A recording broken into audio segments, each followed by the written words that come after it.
नमस्कार, मैं कमलेश कबीर आपका एक बार फिर स्वागत करता हूं इस नए एपिसोड में। आज के इस एपिसोड में हम बात करेंगे राहुल गांधी की।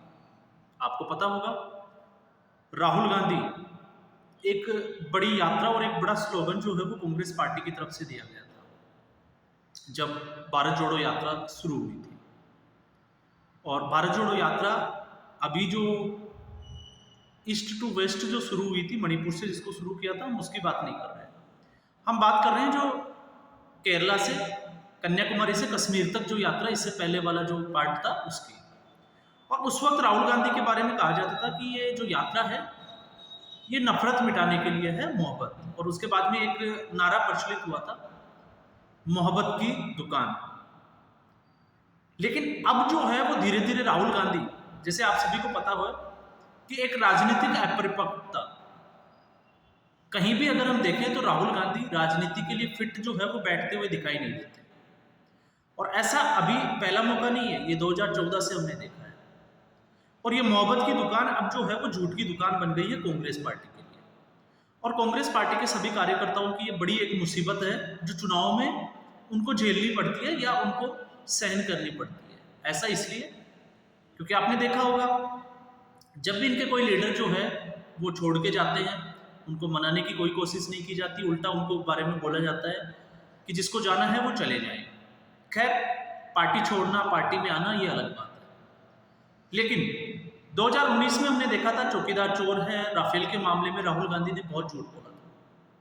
उसके बाद में हिंडनबर्ग की एक रिपोर्ट आई थी जिसमें अडानी को लेकर एक बहुत बड़े झूठ जो है वो राहुल गांधी के द्वारा बोले गए, और उसके बाद में सुप्रीम कोर्ट ने उनको क्लीन चिट दे दी।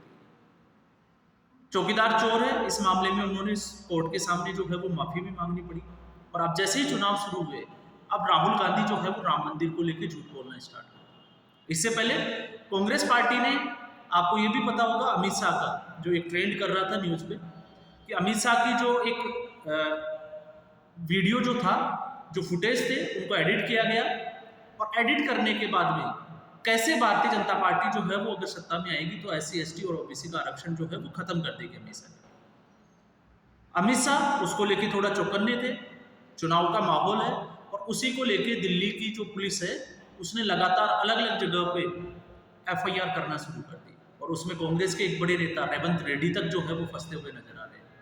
हालांकि एक्शन क्या लिया जाएगा, लेकिन एक्शन लेने से पहले बात ये होती है कि भारतीय जनता पार्टी ने उनके इस एजेंडे को जो है वो पूरी तरह से एक्सपोज कर दिया चुनाव से ठीक पहले, जबकि चुनाव जो है वो 7 चरणों तक, लगभग 1 महीने का जो है समय बचा हुआ है। तो ऐसी स्थिति में अब राहुल गांधी ने एक नया राग जो छेड़ा है वो है राम मंदिर का। मैं किसी भी और पुरानी बातों पे नहीं जाना चाहूंगा, चाहे वो उनका गरीबी को लेकर खटाखट गरीबी मिटा दी जाएगी उसकी बात करें, किसानों का कर्ज माफी की अगर वो बात करें, राजस्थान में भी उन्होंने, आपको पता होगा 2018 जब विधानसभा के चुनाव हुए थे, तो विधानसभा चुनाव में उन्होंने एक ऐलान किया था कि अगर कांग्रेस पार्टी सत्ता में आती है तो वो शुरू के 10 दिन में ही, शपथ ग्रहण जो समारोह होगा उसके 10 दिन के अंदर जो है वो किसानों का कर्जा माफ होगा। 5 साल तक ऐसा कुछ हुआ नहीं, और उसके बाद में कांग्रेस पार्टी को सत्ता से हाथ भी धोना पड़ा। तो ऐसी स्थिति में राहुल गांधी जो है वो बार बार जो है वो बहुत बार झूठ भी बोलते हैं। इसके अलावा आपको और भी बहुत सारी चीजें जो है उनकी मिल जाएगी। लेकिन इस बार अब की बात जो है उन्होंने राम मंदिर, और राम मंदिर एक ऐसा मुद्दा था जिसपे कांग्रेस पार्टी चाहती तो उनके ऊपर एक मुस्लिम तुष्टीकरण का बहुत बड़ा दाग जो लगा हुआ है उसको साफ कर सकती थी या कुछ हद तक कम कर सकती थी। लेकिन कांग्रेस पार्टी ने इसकी जहमत नहीं उठाई। ऐसा इसलिए क्योंकि आप देखिएगा, राहुल गांधी की अगर हम बात करें तो राहुल गांधी वायनाड गए, वो वायनाड से इलेक्शन लड़ना चाहते थे। क्यों? क्योंकि वहां पे 33% के आसपास जो है वो मुस्लिम आबादी है, और उसके बाद में 15% से भी कम जो है, अगर उस पर हम देखें तो वो ईसाई धर्म की जो है वो आबादी है। तो उनको ये अच्छे से पता था, क्योंकि अमेठी में वो हार चुके थे स्मृति ईरानी से, तो उनको ये लग रहा था कि अगर वो अमेठी से घोषणा करते हैं कि वो अमेठी से भी चुनाव लड़ेंगे तो हो सकता है मुस्लिम वोट जो है वो उनके हाथ से निकल जाएगा। तो पूरी कांग्रेस पार्टी और राहुल गांधी दोनों के दिमाग में ये चीज होगी कि अगर एक बार वायनाड का चुनाव हो गया तो शायद मुस्लिम का जो वोट था वो कांग्रेस अपनी तरफ करने में कामयाब हो जाएगी। उसके बाद में अमेठी से जो है वो चुनाव लड़ने की घोषणा की जा सकती है। कांग्रेस पार्टी के बहुत सारे नेता ये चाहते थे कि कांग्रेस पार्टी की तरफ से राहुल गांधी और प्रियंका गांधी अमेठी और रायबरेली से चुनाव लड़े। लेकिन अभी तक ये सिर्फ खबरों का सिलसिला है। कल जो है वो इसकी औपचारिक घोषणा होनी है, नामांकन दाखिल होना है, क्योंकि उसकी आखिरी तारीख है। स्मृति ईरानी ने चैलेंज भी कर दिया है, लेकिन राहुल गांधी चुनाव लड़ने के लिए अभी तक जो है वो तैयार नहीं है। तो ये इस आरोप से जो है वो बच नहीं सकती। और फिर राम मंदिर के मुद्दे पे जाएं तो राम मंदिर, उसमें प्राण प्रतिष्ठा समारोह में कांग्रेस पार्टी और सभी विपक्षी पार्टियों ने उसमें जाने से इनकार कर दिया। लेकिन इस बार राहुल गांधी ने टारगेट किया राष्ट्रपति द्रौपदी मुर्मू को और आरोप ये लगाया कि भारतीय जनता पार्टी जो है वो राम मंदिर में दलितों को, मजदूरों को, इनके प्रवेश को जो है वो या इनको जाने से रोक रही है। और उसके बाद में राम मंदिर के जो ट्रस्टी है चंपत राय, उनका एक बयान आया और उन्होंने कहा कि द्रौपदी मुर्मू को, राष्ट्रपति महोदया को राम मंदिर ट्रस्ट की तरफ से जो है वो निमंत्रण दिया गया। ये अलग बात है कि वो किसी कारण से या कोई कारण हुआ होगा जिस वजह से वो शामिल नहीं हो सकी। लेकिन इसके अलावा कांग्रेस पार्टी के मल्लिकार्जुन खड़गे और सोनिया गांधी को भी जो है वो निमंत्रण दिया गया था। तो जब राहुल गांधी ये आरोप लगाते हैं कि दलितों का प्रवेश जो है वो भारतीय जनता पार्टी नहीं चाहती कि मंदिरों में हो, तो फिर वो भूल जाते हैं और रैलियों में वो बात करते हैं कि मल्लिकार्जुन खड़गे जो है वो खुद एक दलित है। तो मल्लिकार्जुन खड़गे को तो इन्विटेशन मिला था, लेकिन वो नहीं गए। उसके अलावा राष्ट्रपति द्रौपदी मुर्मू की अगर वो बात करते हैं कि दलितों को जो है वो भारतीय जनता पार्टी जो है उनका शोषण कर रही है, उनको दबाने की कोशिश कर रही है, तो फिर ऐसी स्थिति में भारतीय जनता पार्टी ने ही द्रौपदी मुर्मू को राष्ट्रपति बनाया। इसके अगर हम अपोजिट अगर जाके देखें तो कांग्रेस पार्टी ने अपना कैंडिडेट भी खड़ा किया। कांग्रेस पार्टी जो है वो द्रौपदी मुर्मू को हराने के लिए लगी हुई थी। हालांकि वो जीती क्योंकि सीटें जो है वो या बहुमत भारतीय जनता पार्टी की तरफ फेवर में था, इसलिए ऐसा हो पाया।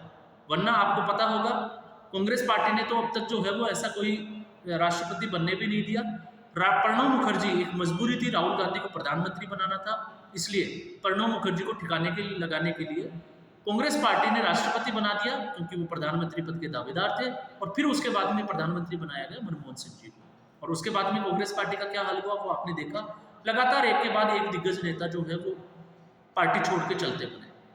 और राम मंदिर प्राण प्रतिष्ठा में नहीं जाने की वजह से मुसीबत में वो लोग हैं जो ग्राउंड लेवल पे चुनाव लड़ रहे हैं, और वो अगर वोट मांगते हैं तो वो हिंदुओं से किस हिसाब से या किस नाक से वोट मांगेंगे, ये आप खुद अंदाजा लगा सकते हो। और यही एक वजह है, गौरव वल्लभ से लेके आपने देखा अशोक चव्हाण, संजय निरुपम, आपके इसके अलावा रोहन गुप्ता, ऐसे बहुत सारे लीडर जो है वो एक के बाद एक पार्टी छोड़ के चलते हैं। इसके अलावा राहुल गांधी ने एक और बहुत बड़ी बात बोली, और वो बात थी कि मजदूरों को जो है वो वहाँ पे प्रवेश नहीं दिया गया। वहाँ पे प्रवेश दिया गया अंबानी, अडानी, क्योंकि राहुल गांधी हर बात में जो है वो अंबानी और अडानी को बीच में जरूर लेते हैं। लेकिन वो ये भूल जाते हैं कि प्रधानमंत्री नरेंद्र मोदी पहले प्रधानमंत्री है जो आपने देखा होगा कि जो मजदूर थे, चाहे वो भारत मंडपम को बनाने वाले हो या फिर राम मंदिर को बनाने वाले, उन सभी के साथ उन्होंने जो है एक पुष्प वर्षा का कार्यक्रम रखा था। उनके साथ वो बैठे भी थे, और बैठे तब थे आपने देखा होगा चेयर उन्होंने हटा दी थी। और यही आपने जब काशीनाथ का, बाबा विश्वनाथ का जो कॉरिडोर बना था, उसमें भी प्रधानमंत्री मोदी के सामने ये देखने को मिला था। तो जब धर्म के मामले में अगर आस्था के ऊपर जो टारगेट किया जाता है, क्योंकि राहुल गांधी को ये लगता होगा कि अगर हम ऐसा टारगेट करेंगे तो शायद हो सकता है कि हिंदू वोटर जो है वो भारतीय जनता पार्टी के हाथ से खिसक जाएगा। लेकिन हिंदू वोटर को ये अच्छे से पता है कि नरेंद्र मोदी जो है वो कितने धार्मिक है और वो धर्म के आगे बढ़ाने के लिए वो किस लेवल का काम कर रहे हैं। तो राहुल गांधी अपनी बात जो बोलते हैं झूठे तथ्यों के साथ में वो बोल के चले जाते हैं, लेकिन फिर उस मुसीबत को झेलना पड़ता है उनके लीडर्स को, उनके कार्यकर्ताओं को। और आपने देखा होगा टीवी डिबेट्स वगैरह पे भी कई बार राहुल गांधी ऐसी गलती कर बैठते हैं कि उनको डिफेंड करना कांग्रेस पार्टी के प्रवक्ताओं के लिए भी मुश्किल हो जाता है। अभी भी अमेठी को, रायबरेली को लेके आप लोगों को पता होगा सोशल मीडिया पे एक झूठ वायरल किया गया था, लेकिन अभी तक ऐसी घोषणा हो नहीं पाई। तो ये अगर हम इसको देखें तो ये एक सोचा समझा, जिसको कहें कि राजनीतिक अपरिपक्वता भी कह सकते हैं, या फिर हम कह सकते हैं कि कांग्रेस पार्टी के पास ऐसा कोई मुद्दा नहीं है। सिर्फ उनके पास में उन्होंने एक ही मुद्दा लेके चलना है कि कैसे प्रधानमंत्री नरेंद्र मोदी की छवि खराब की जाए, चाहे फिर उसके लिए कितना भी झूठ और कितनी भी अफवाहें जो है उनका सहारा लेना पड़े। लेकिन झूठ और अफवाहें सोशल मीडिया के इस समय में आपको पता है मुश्किल से जो है वो 1 से 2 घंटे के बाद में सबके सब जो है वो एक्सपोज हो जाते हैं।